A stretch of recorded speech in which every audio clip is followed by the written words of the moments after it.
Hey Nash, it's almost Thanksgiving. What should we make? We have one turkey left and I'm feeling kind of fancy. Let's try making a turkey roulade. All right, let's make a turkey roulade.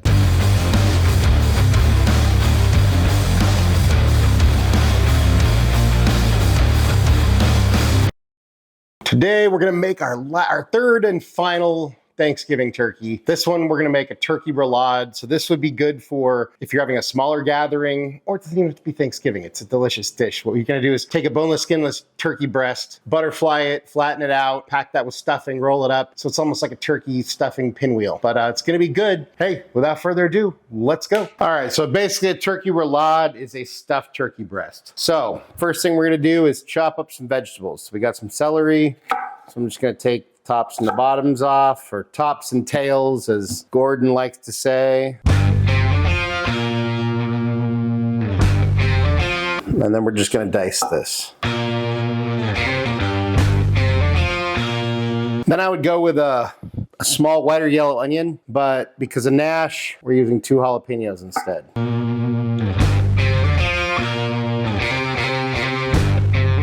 And then we dice one kind of tart-ish apple. So this is, I think, a Gala. So anything, you don't want like a Granny Smith, but you don't probably, you definitely don't want like a Red Delicious or one of the super sweet ones. But anything in the kind of in the middle, the sort of kind of sweet but kind of tart is perfect. So like a Pink Lady or like I said, anything in between. It's also all dependent on taste. So hey, if you want a Red Delicious, go for it. If you want a Granny Smith, go for it. Then for our herbs, we want to chop up some parsley. You gotta have those greens, right? Some fresh sage leaves.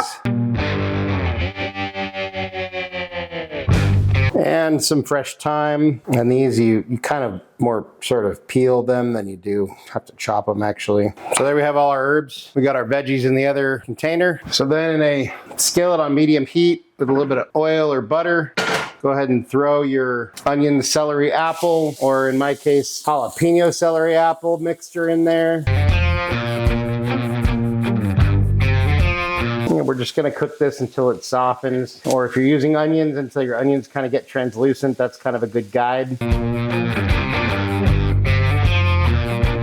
Once your veggies have softened, we're gonna add in some ground sausage. We wanna break that up as best you can. I put in a pound of ground sausage. You could probably do half a pound. We're gonna end up having quite a bit of leftover stuffing or dressing, depending on what part of the country you live in or how you define that kind of shit. So yeah, if you're just doing one turkey breast, half a pound of sausage is probably more than good enough. Once your sausage starts to brown, you can add a little bit of salt, garlic, pepper, ground thyme, ground sage, and some rosemary. Once your sausage is fully cooked, you go ahead and kill the heat, and we transfer it to a bowl.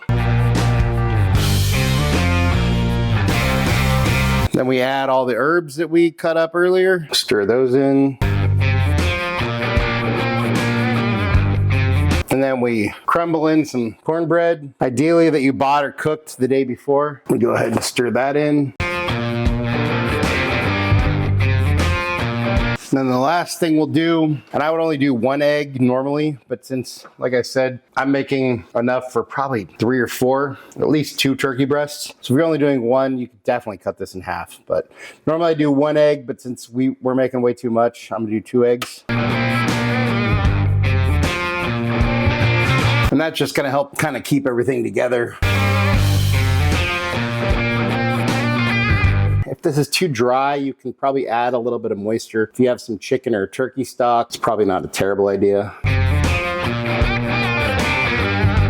But this is actually looking kind of perfect. So there we go, there's our filling. All right, so we wanna preheat our oven to 425 at this point. So this is a turkey breast that I have sort of butterflied and pounded out. So we got kind of a nice little rectangle deal here. I'd use salt, pepper, and garlic. So then we're just gonna take our filling here and sort of put as even as a layer as we can, leaving about a 1/2 inch border all around if possible.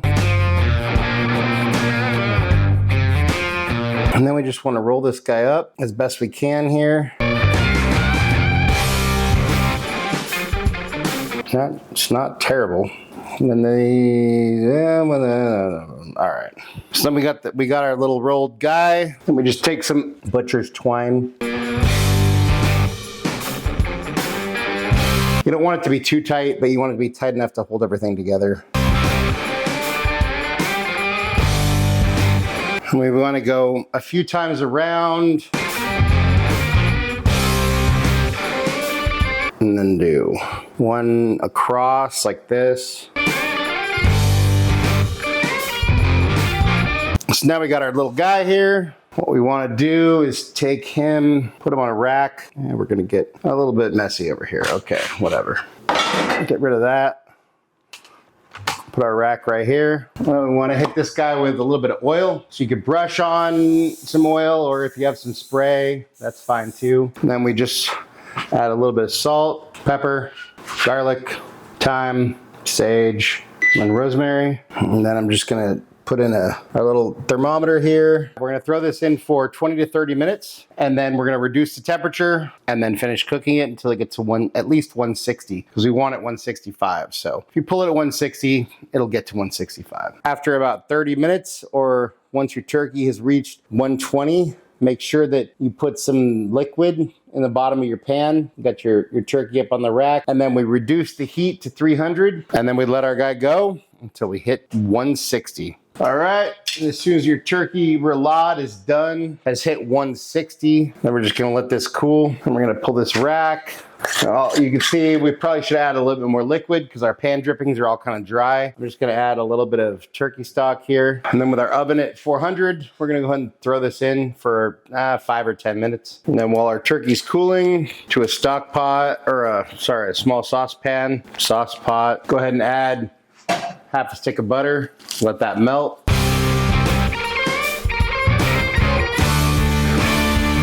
As soon as our butter's melted, that was half a stick of butter, so 4 tablespoons. We're gonna add in equal amount of flour. Then we add some turkey stock, turn our heat down to low. Then we add in our pan drippings, stir that up. And then we just let that come to a simmer and let that go for a little while. And then by the time our turkey is fully cooled, this should be nice and thickened, and we should be good to go. Once your gravy is as thick as you'd like it, you can go ahead and kill the heat, let it cool. Now our turkey roulade is all ready to go. So this is what we got here. So we'll go ahead and cut this butcher's twine here. And now we're just gonna slice our guy into little slices. So let's see what this looks like. Ooh, look at that. Ooh, that looks so good, man.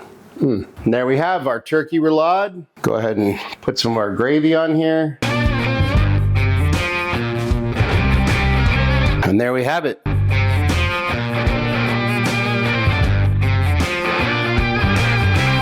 Time for a bite. Cheers.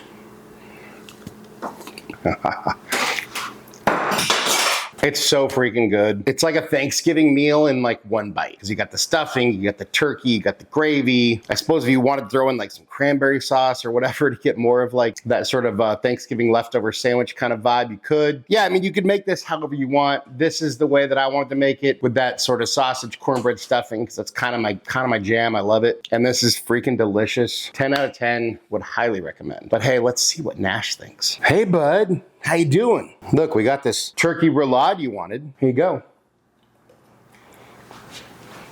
What do you think? That's freaking delicious. Feel free to put the rest of that in my bowl. Anything you want to say to your fans? Love is patient. Love is kind. It does not envy. It does not boast. It is not proud. Nash approves. I approve. This is a fantastic dish. Like I said, it packs all of Thanksgiving into one bite. It's freaking delicious. It's pretty easy to make, and it doesn't take a whole lot of time. Again, though, you know, unless you wanted to make a few of these, this would be more like if you're having a smaller gathering, because otherwise you probably need to make more. Or if you wanted to make this kind of in addition to like a whole turkey or something, that's probably a good idea too. That's probably what I'm gonna do this year. But definitely recommend it. Give it a try. It's so good. And you can use the exact same recipe I just used, or you can use whatever filling you want to fit your taste or the taste of you and your guests. Thank you so much for watching. Love you all. Happy Thanksgiving. Enjoy some time with your family. If you wouldn't mind taking a second to like, share, and subscribe, that would really help us out. We'd really appreciate that as well. If you want notifications every time we drop a new video, go ahead and hit that notification bell. If there's anything you want me to make, you want me and Nash to taste, go ahead and drop that down in the comments, or head over to our website, timschaoskitchen.com. Send us a message there. And hey, just remember, cook more, eat better, embrace the chaos. That's it for now, folks. Happy Thanksgiving. Till next time, peace.